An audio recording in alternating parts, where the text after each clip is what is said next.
قوم جو اپنے نظریے سے ہٹ جاتی ہے وہ مر جاتی ہے. تو یہ میں آپ کے لیے یہ باتیں اس لیے رکھ رہا ہوں کیونکہ جب سے یہ ایک سازش کے تحت ایک اس ملک کے مجرموں کی حکومت ہمارے اوپر نافذ کی گئی تقریباً 800 سال پہلے، دنیا کے جو سمجھا جاتا ہے کہ ماڈرن ہسٹری کے باپ تھے،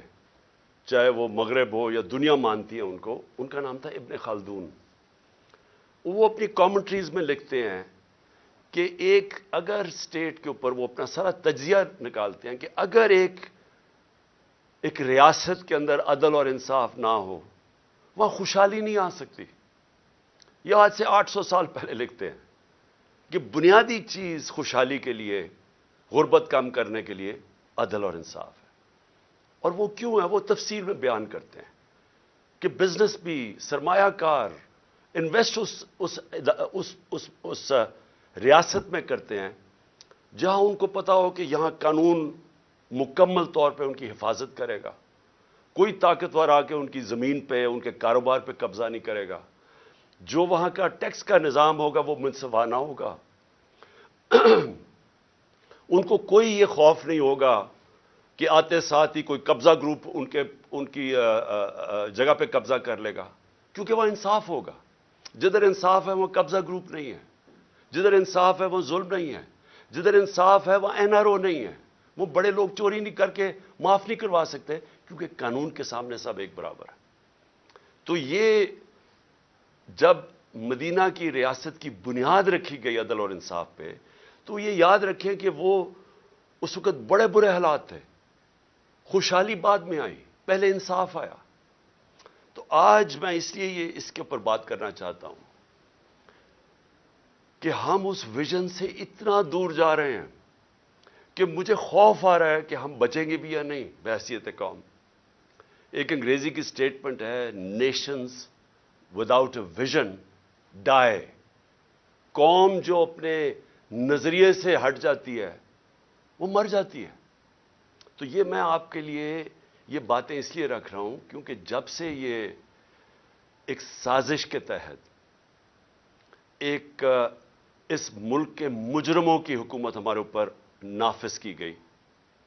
ذرا ملک کے حالات دیکھ لیں کہ کدھر سے کدھر پہنچ چکے ہیں. اور میں اس لیے یہ آپ کے لیے کہہ رہا ہوں کیونکہ اب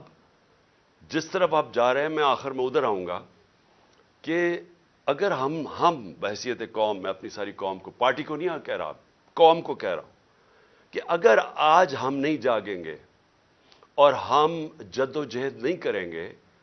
ہم سب ذمہ دار ہوں گے جس طرف اب ہم جس رخ پہ نکل چکی ہے. سب سے پہلے معیشت آ جائے. دیکھیں معیشت جو ہے نا،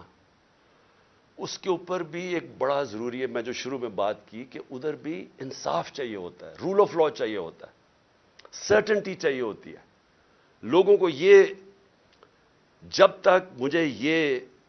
اعتماد نہیں ہوگا کہ آج جو میں یہ فیکٹری بنا رہا ہوں، میں دکان بنا رہا ہوں، میں پیسے لگا رہا ہوں، اپنی محنت کے سرمایہ کاری کر رہا ہوں، جب تک مجھے یہ نہیں پتا چلے گا کہ یہ آگے بھی یہی سسٹم رہے گا، جب تک مجھے یہ اعتماد نہیں ہوگا کہ یہ قانون نہیں ایک دم بدل جائے گا، یہ اب سسٹم چلے گا، تب تک میں پیسے نہیں لگاؤں گا. بلکہ وہ یہ چھوڑیں کہ میں ملک میں نہیں لگاؤں گا، باہر سے بھی نہ کوئی پیسے لے کے آئے گا ملک کے اندر سرمایہ کاری کرنے کے لیے، اور اندر سے بھی آپ کے ہمارے جو سرمایہ کار ہے وہ کسی اور ملک میں جا کے پیسے لگائیں گے. آپ دبئی میں جا کے کبھی پوچھیں، پاکستانی بزنس مین وہاں کتنے کارخانے بھی چلا رہے ہیں، بزنس بھی چلا رہے ہیں، ان سے پوچھے تو صحیح کہ جب آپ کا ملک ہے آپ نے پاکستان میں کیوں نہیں پیسہ انویسٹ کیا، آپ کیوں دبئی میں جا کے پیسہ لگا رہے ہیں، اور ملیشیا میں بھی یہی ہے. تو وہ سب سے پہلی بات کہیں گے کہ یہاں ہمیں اعتماد ہے ان کے قانون کے اوپر، ہمیں یہاں رول آف لا نظر آتا ہے، اس لیے ہمیں اعتماد ہے کہ جو ہماری انویسٹمنٹ ہے، جو سرمایہ کاری ہے، ان کا قانون اس کی حفاظت کرے گا، اس لیے لوگ انویسٹ کرتے ہیں. اور ہماری جو سب سے بڑی طاقت ہے اوورسیز پاکستانی، جن 1 کروڑ اوورسیز پاکستانی،